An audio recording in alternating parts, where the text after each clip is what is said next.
जिस गन्ने से गुड़ इतना काला होता है उसकी चीनी इतनी सफेद कैसे हो गई? केमिकल्स उसमें डाले जाते हैं। और मैं एक चीनी मिल के अधिकारी जो मैनेजर है, मैं उनकी बात आपको बता रहा हूं। उन्होंने कहा कि मुझे लगभग 12 साल हो गए चीनी मिल में काम करते हुए, और जब से मैंने काम करना शुरू कर दिया चीनी मिल में, तभी से मैंने घर में चीनी लाना ही बंद कर दिया। मैं तब से अपने बच्चों को चीनी खिलाता ही नहीं हूं, जबकि नौकरी से सैलरी वहीं से मिलती है, मगर चीनी नहीं। मैंने कहा कि आखिर कौन सी घटना घटी जिसके कारण से आपने ऐसा किया? तो उन्होंने बताया एक छोटी सी घटना कि चीनी मिल में जो ये पानी निकलता है ना, चीनी के बनने के बाद उस प्रोसेसिंग में जो पानी निकलता है, उस पानी में वो सारा केमिकल भी मिक्स रहता है, और उस पानी को चीनी मिल वाले लोग अक्सर एक टंकी में जमा करके रखते हैं।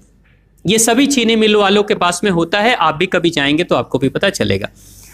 वो टंकी में वो पानी रखा जाता है, लेकिन रोज रोज प्रोसेसिंग हो रहा है, रोज चीनी बन रही है, रोज बहुत सारा पानी आ रहा है, तो आखिर कब तक?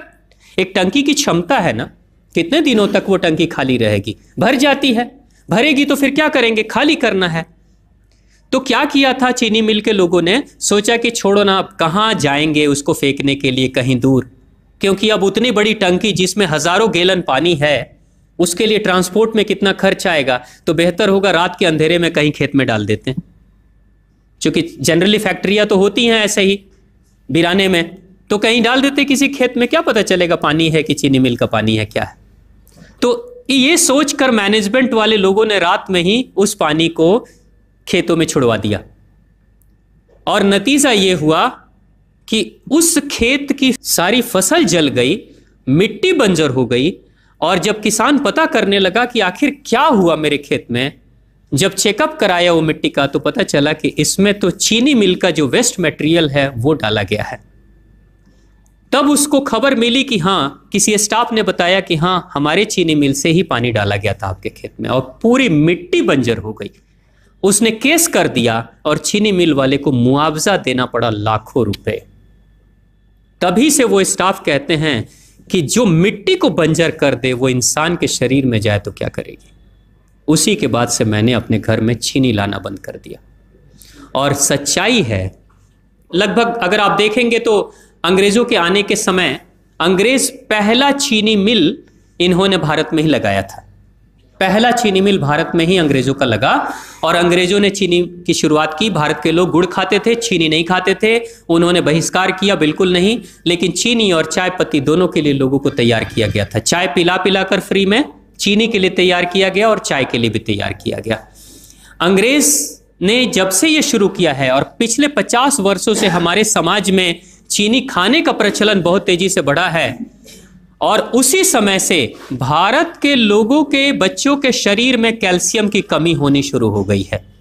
अगर कोई माँ, अगर कोई बहन जो गर्भवती हो, गर्भकाल के दौरान अगर चीनी का सेवन अगर कोई बहन कर रही हो, तो चांसेस ज्यादा होते हैं गर्भपात होने के।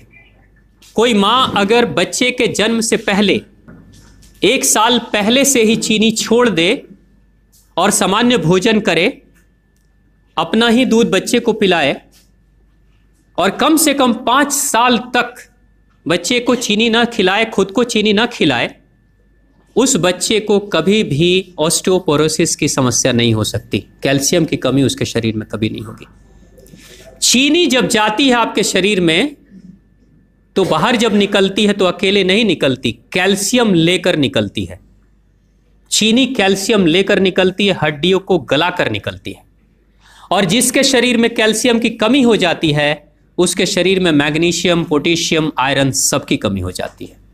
कैल्शियम वो तत्व है कि जिसके शरीर में कम हो जाए, सारे तत्व कम हो जाएंगे, और कैल्शियम की कीमत पे चीनी हम खाते हैं। भारत, पाकिस्तान, बांग्लादेश, नेपाल, ऐसे कुछ देशों के अलावा दुनिया के बहुत सारे ऐसे राष्ट्र हैं जहां चीनी का इस्तेमाल ही नहीं होता। आज भी चीनी खाते नहीं, बहुत सारे देश नहीं खाते बिल्कुल। आप गुड़ खाया करिए, वो ज्यादा बेहतर है, चीनी को छोड़िए।